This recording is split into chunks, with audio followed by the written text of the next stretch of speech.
Hey everyone, this is Matt with the Fundamental Investing Institute. Thank you for tuning in today. We're continuing our series on the history of the Federal Reserve.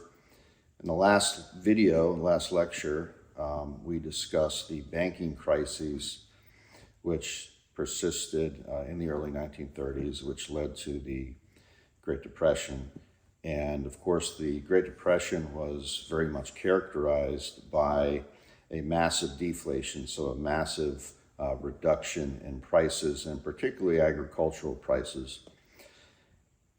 In March of 1933, Franklin D. Roosevelt took office as president, and it was unclear what his views would be on certain things. Of course, Roosevelt is known mainly for this massive collection of action known as the New Deal. For our purposes, we're going to focus on two things. One is the gold policy of the Roosevelt administration, and the second, which we'll discuss in our next video, is going to be the banking reforms that the Roosevelt administration and Congress enacted in the 1930s. Now, Roosevelt's views on gold were heavily influenced by an agricultural economist at Cornell University named George Warren.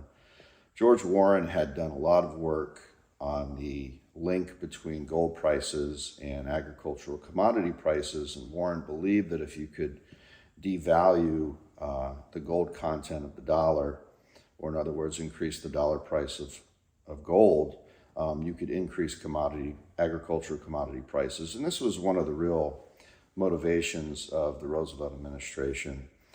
They accurately understood that deflation was the driving force behind the Depression.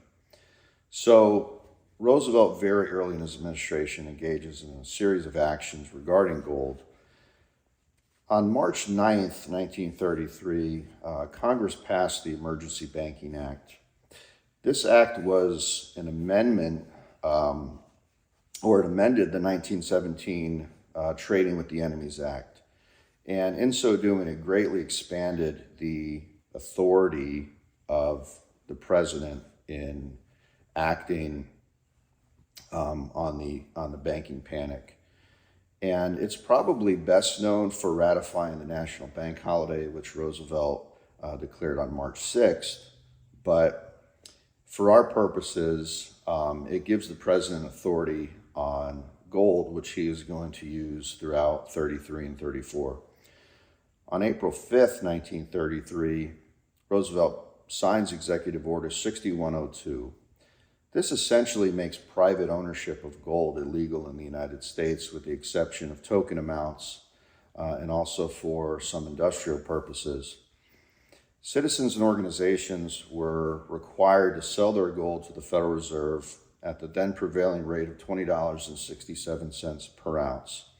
Non-compliance with the act would lead to a fine of up to $10,000, which is really a large sum in 1933. Later in the month, on April 20th, Roosevelt signed Executive Order 6111. This prohibited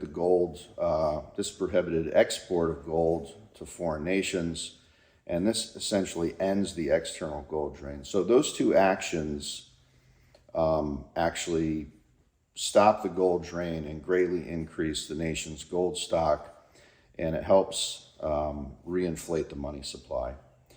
In May of 1933, Congress passed the Agricultural Adjustment Act. And for our purposes, the most interesting aspect of the Agricultural Adjustment Act was an amendment called the Thomas Amendment. One of the things that the Thomas Amendment does is it gave the president discretion over monetary policy. It gave the president a great deal of power over monetary policy, and it gave the president the ability to increase the gold price of the dollar or decrease the gold content of the dollar by up to 50%. In October of 1933, Roosevelt, using the expanded powers of the Reconstruction Finance Corporation, instructed the RFC to purchase newly mined gold. And he did so at higher and higher prices. It was somewhat arbitrary, but the point was to increase the dollar price of gold. And so he does that by using the RFC to buy newly mined gold and essentially set the price significantly higher than the $20.67 per ounce that existed before. That number came from the Gold Standard Act of 1900. Now, the culmination of Roosevelt's gold policy came in January of 1934. This is the passage of the Gold Reserve Act. The major features of the Gold Reserve Act is that it reduced the gold content, the gold value of the dollar from $20.67 per ounce to $20.67 per ounce to $35 per ounce. And this is where it persists throughout much of the post-war period, which is something we'll talk about in subsequent lectures. But it essentially reprices the dollar amount of gold, or conversely decreases the gold content of the dollar. It also formally ended domestic convertibility of the dollar, although that in fact really passed in the previous year. And it also transferred all of the monetary gold to the U.S. Treasury.